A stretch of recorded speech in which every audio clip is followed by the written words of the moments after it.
ngayon? Kayo po. Taga saan po kayo? Sa Mindanao po. Mindanao, ang layo. Cagayan tapos Mindanao, ang layo niyo. Ang Oo. layo. Ayan. Kasi nga, hindi natin maano yung maging kalayuan eh. Dapat naman yung malayo. Ay, malapit Sir DJ. Sir DJ, huwag naman yung layo. Dapat yung hanggang lang sa Isabela, Santiago, gano'n. Layo So, naman so, yan. ayaw po ninyo, ma'am, kakausapin si sir. Si Sir talaga, binibiro ako ni Sir. Saan kayo sa Mindanao po? Sa Cotabato po. Okay, Sir. Dito ako sa Cagayan ngayon. Cagayan Valley. Ah. May asawa ka na, Sir? Ako, wala. Sa ngayon wala kasi nagkahiwalay kami. Ganun. Saan yung mga anak mo? Ang layo mo kasi, Sir. Dapat dito sa Cagayan. Para anytime may makikita tayo, ayaw mo pa. Joke lang. Dito lang, Sir, Sir DJ naman, dito naman sa Cagayan. Uy, huwag naman sa malayo. Ma'am, alam niyo po, kung mayroon po sana, yun po yung imamatch namin sa inyo. Eh, wala po. Nasa sa inyo po yan kung kakausapin niyo si sir. Tinatanong ko po kayo kung kakausapin niyo po o hindi. Nasa sa inyo po yan. Kasi kung mayroon naman po talaga, yun po ibibigay ni manager sa inyo, kakausapin mo. Eh, wala po eh. Meron po dyan, kalugar mo, pero hindi naman match edad ninyo. Okay lang po ba sa inyo? Mas bata sa inyo? Baka ayaw naman po kasi ng boy sa inyo. Kung may edad kayo sa kanya. Mahirap po kasi maghanap, ma'am, ng kalugar po talaga ninyo, no? Na hindi po kayo sabay nagpa-line up. Oo, kasi kailangan sabay kayo magpa-line up. Kay daran mo, kalugar mo, ganon. Sa pagpa-line up mo po kasi, wala. Si sir lang po yung kaidaran mo na nagpa-line up. Nasa sa inyo pa naman yan kasi kung gustuin talaga ni sir na kung seryosohin kanya, seryoso ko sa kanya, no, walang hadlang kung malayo. Kung gustuin mo bukas na bukas luluwas si sir sa Manila, pupunta ho dyan sa inyo, Cagayan. O may flight diretso papunta ng Cagayan, kung gusto mo. Dimple niya, Ang cute pa naman yung dimple niya, Sir.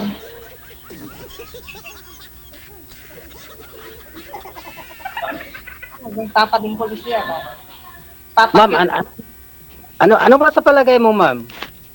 Siya po. Dita Trinidad. Ibig sabihin hindi tayo magkasundo. Kahit usapang lang, hindi ka magkaano sa akin. Oh? Kaibigan lang po, kung pwede lang sa'yo.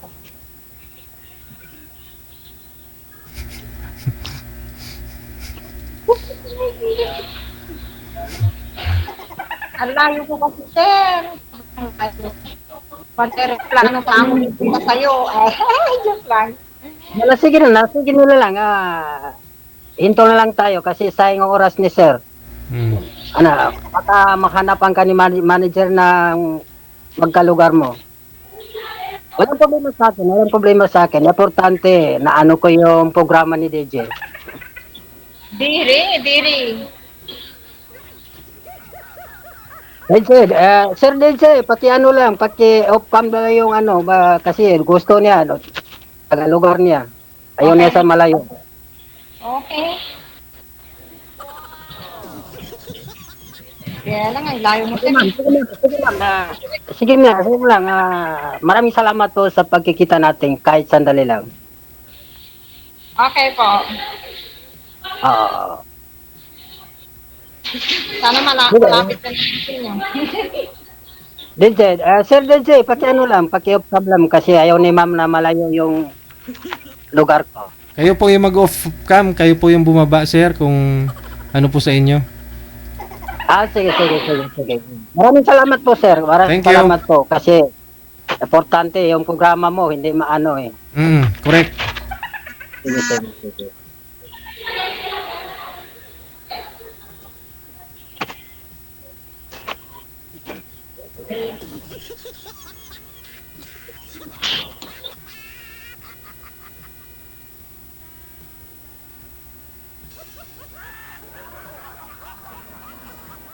Tawag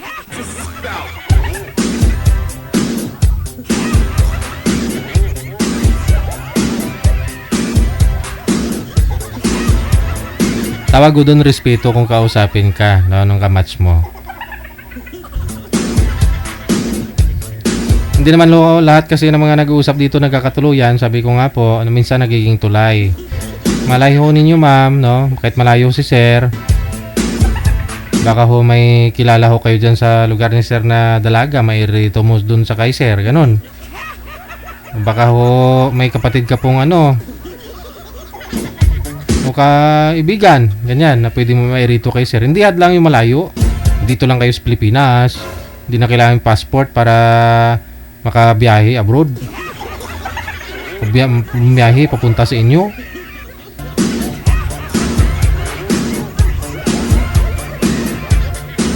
In fairness na rin, no, para kay girl, no, sana yun nga po, no, kung pangalan, edad sa lugar lang ho yung hinihingi namin sa inyo, di po ba?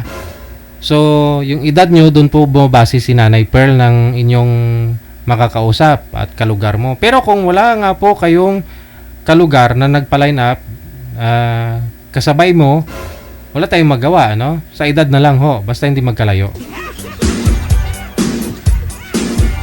Nasa sa inyo naman ho yan kung kakausapin nyo sa off-cam na. O, pwede ka naman dun umalis para at least kinausap mo naman siya live, no? Para hindi naman tawag bastos ba.